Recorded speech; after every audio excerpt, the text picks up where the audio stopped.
ఇప్పుడు పొలిటికల్ ఇది చాలా తప్పుడు ఈ ఎలక్షన్స్ అనేది ఎక్కడైనా ఎన్యూమరేషన్ ఎవరు చేస్తారండి? ఎలక్షన్ కమిషన్ చేయాలి. ఇప్పుడు ఏమైతే ఎన్యూమరేషన్ మొత్తం నువ్వు వెబ్సైట్ పెట్టేస్తాడంటే ఇప్పుడు క్యాండిడేట్లు పోటీ చేస్తా అనుకున్నాడు పోయి ఓట్లు నమోదు చేయించాడు. అసలు నా ప్రకారంగా ఈ ఎమ్మెల్సీ ఎన్నికల ప్రక్రియ లోపటనే చాలా తప్పిదనాలనే బ్రిటిష్ పాలకులు పెట్టిందే ఇంకా కంటిన్యూ అవుతారు. కాబట్టి దీనిపైన మా పార్టీకి అభిప్రాయం ఉంది. సరే, పోటీ చేసినప్పుడు చేస్తాం, పోటీ చేయనప్పుడు చేయలేదు. ఇదివరకు కూడా ఒకసారి పోటీ చేసినాం, ఒకసారి పోటీ చేయలేదు.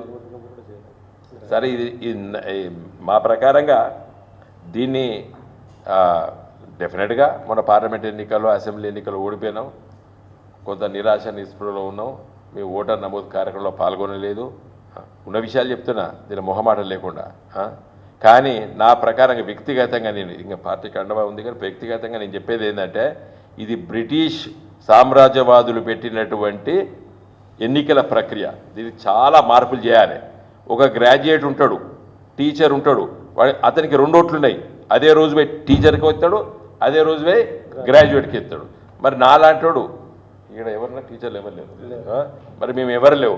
మా కళ్యాణ్ అంటాడు మా వకీలకు కూడా ఒక ఎమ్మెల్సీ కావాలంటాడు, న్యాయవాదులకి. మా డాక్టర్ బిఎన్ రావు ఉన్నాడు, మా డాక్టర్లకు ఒక ఎమ్మెల్సీ కావాలంటాడు. కాబట్టి దీనిపైన పెద్ద చర్చ పెట్టాలి.